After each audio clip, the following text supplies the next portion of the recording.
പ്രധാനമന്ത്രിയെ ആർക്കും കാണാൻ പോകാം, ആവശ്യങ്ങൾ പറയാം, നിവേദനം നടത്താം.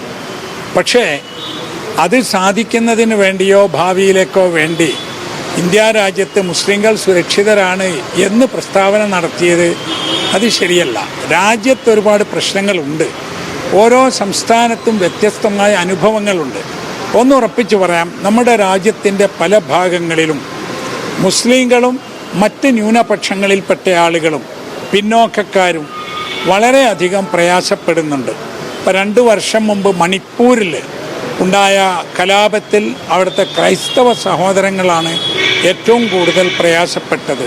അതിനുശേഷം അവിടത്തേക്കൊരു സമാധാന സംഘത്തോടൊപ്പം യാത്ര ചെയ്യാൻ എനിക്ക് അവസരമുണ്ടായിരുന്നു. അവിടെ ഒരുപാട് ആരാധനാലയങ്ങൾ, പ്രത്യേകിച്ച് ക്രൈസ്തവ ആരാധനാലയങ്ങൾ നശിപ്പിക്കപ്പെട്ടു പോയിട്ടുണ്ട്.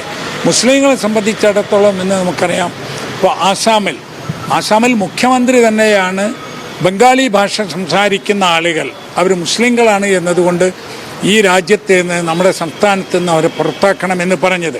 മുസ്ലിങ്ങളെ കണ്ട് നോക്കി പിടിച്ച് ആക്രമിക്കണമെന്ന് രാജ്യത്തെ പല ഭാഗത്തും ഭരണാധികാരികൾ, മന്ത്രിമാർ, മുഖ്യമന്ത്രിമാർ പറഞ്ഞുകൊണ്ടിരിക്കുന്നു. പള്ളികൾ തകർക്കപ്പെടുന്നു, വീടുകൾ തകർക്കപ്പെടുന്നു. ഇവിടെ അതുകൊണ്ട് തന്നെ നമ്മൾ സുരക്ഷിതരാണ് എന്ന് പറയുന്നത് ശരിയല്ല. സുരക്ഷിതരല്ല എന്ന് വേറെ എവിടെയെങ്കിലും ഇന്ത്യക്കെതിരെ പ്രചാരണം നടത്താനുമല്ല. നമുക്ക് സുരക്ഷിതത്വക്കുറവുണ്ടാകുമ്പോഴേ അത് പരിഹരിക്കണമെന്നാണ് നമ്മൾ പറയേണ്ടത്. അത് പരസ്യമായി നമ്മൾ പറയണം, ബന്ധപ്പെട്ടവരുടെ ശ്രദ്ധയിൽപ്പെടുത്തുകയും വേണം. ഇന്ത്യയിലെ മുസ്ലിങ്ങളുടെ ജീവിത നിലവാരത്തെക്കുറിച്ച് പഠനം നടത്താനാണ് സച്ചാർ കമ്മിറ്റി നിയോഗിക്കപ്പെട്ടത്. ആ സച്ചാർ കമ്മിറ്റി വർഷങ്ങളോളം പഠനം നടത്തിയിട്ട് സർക്കാരിന് നൽകിയ റിപ്പോർട്ടുണ്ട്. ആ റിപ്പോർട്ടിൽ മുസ്ലിങ്ങൾ വളരെ പിന്നോക്കമാണെന്നും അവർക്ക് വിദ്യാഭ്യാസ രംഗത്തും തൊഴിൽ രംഗത്തും ഇനിയും കൂടുതൽ സ്പെഷ്യൽ ആനുകൂല്യങ്ങൾ ഉണ്ടാക്കണമെന്നും ഒക്കെ പറഞ്ഞിട്ടുണ്ട്. ചില സംസ്ഥാനങ്ങളിൽ കുറച്ചൊക്കെ നടന്നു എന്നല്ലാതെ ഇന്ത്യ മൊത്തത്തിൽ നോക്കുമ്പോഴേ ആ റിപ്പോർട്ട് ഫലപ്രദമായില്ല, നടപ്പിലാക്കിയില്ല. അപ്പം മൗലാന ആസാദ് ഫൗണ്ടേഷൻ എന്ന ഒരു സ്ഥാപനമുണ്ട് സർക്കാരിൻ്റെ മേൽനോട്ടത്തിൽ. അതിൻ്റെ കീഴിൽ എല്ലാ ന്യൂനപക്ഷങ്ങൾക്കും വിദ്യാഭ്യാസ രംഗത്ത് പല സഹായങ്ങളും പറഞ്ഞിട്ടുണ്ട്. അതിൽ വിദ്യാഭ്യാസ സ്ഥാപനങ്ങൾ ഉണ്ടാക്കാൻ ഫണ്ടുണ്ട്, സ്കോളർഷിപ്പുകളുണ്ട് കുട്ടികൾക്ക്. അതൊന്നും തന്നെ ഇപ്പോൾ വേണ്ട വിധമില്ല എന്നത് നമ്മുടെ MP-മാർ പാർലമെൻറ്റിൽ പറഞ്ഞതാണ്, കണക്ക് വെച്ച് പറഞ്ഞതാണ്.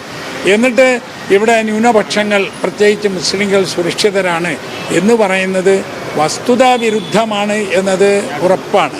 അത് MP-മാർ പറയുന്നു, ഓരോ സംസ്ഥാനത്തെയും MLA-മാർ പറയുന്നു. ഇത് മുസ്ലിങ്ങൾക്ക് പ്രശ്നമുണ്ട്, ക്രിസ്ത്യാനികൾക്ക് പ്രശ്നമുണ്ട്, ആദിവാസികൾക്ക് പ്രശ്നമുണ്ട്. അതുകൊണ്ട് തന്നെ ഈ പ്രശ്നങ്ങൾ പരിഹരിച്ച് മുന്നോട്ട് പോകണം. ഇപ്പം നോക്കൂ, നിങ്ങൾ ഈ പറഞ്ഞ സംസാരത്തിന് ശേഷമാണ് മഹാരാഷ്ട്രയിൽ മുസ്ലിങ്ങൾക്കുള്ള സംവരണം വേണ്ടാന്ന് വെക്കാൻ തീരുമാനിച്ചു. സംവരണം എന്ന് പറയുന്നത് രാജ്യത്ത് പിന്നോക്കമായി പോയ ആളുകളെ ഉയർത്തിക്കൊണ്ട് വന്ന് മെയിൻ സ്ട്രീമിൽ എത്തിക്കാനുള്ള ഭരണഘടനാപരമായൊരു സംവിധാനമാണ്. അത് അംബേദ്കറിൻ്റെ നേതൃത്വത്തിലാണ് ഭരണഘടന ഉണ്ടാക്കിയത്.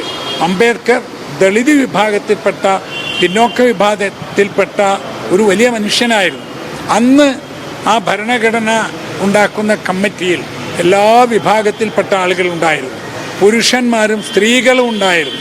അന്ന് ഖായിദെ മില്ലത്ത് ഇസ്മായിൽ സാഹിബ് അതിൽ അംഗമായിരുന്നു. അദ്ദേഹം പറഞ്ഞിട്ടുണ്ട്, മുസ്ലിങ്ങളുടെ പ്രശ്നങ്ങൾ പ്രത്യേകം പറഞ്ഞിട്ടുണ്ട്, പിന്നോക്ക വിഭാഗങ്ങളുടെ ഇത് പറഞ്ഞിട്ടുണ്ട്, അതുപോലെ തന്നെ മൈനോറിറ്റിയുടെ, ന്യൂനപക്ഷങ്ങളുടെ കാര്യങ്ങൾ പറഞ്ഞിട്ടുണ്ട്. എല്ലാവർക്കും തുല്യ അവകാശം നൽകുന്ന വിധത്തിലാണ് ഭരണഘടന രൂപപ്പെടുത്തിയിട്ടുള്ളത്. ഈ ഭരണഘടന പാലിച്ചുകൊണ്ട് പോവുകയാണെങ്കിൽ നമ്മളെല്ലാവരും സുരക്ഷിതരാണ് എന്നത് ഉറപ്പാണ്. നമുക്കുള്ളൊരു ധൈര്യവും ആശ്വാസവും നമുക്ക് ഇതെല്ലാം കാത്തു സൂക്ഷിക്കുന്ന ഒരു ഭരണഘടനയുണ്ട് എന്നതാണ്. പക്ഷേ ഭരണഘടനയുടെ സ്പിരിറ്റിനെതിരിൽ ഭരണകൂടം പ്രവർത്തിച്ചാൽ, ഗവൺമെൻറ് മിഷനറി പ്രവർത്തിച്ചാൽ അത് ശ്രദ്ധയിൽപ്പെടുത്തുക എന്നതാണ് നമ്മുടെ ബാധ്യത.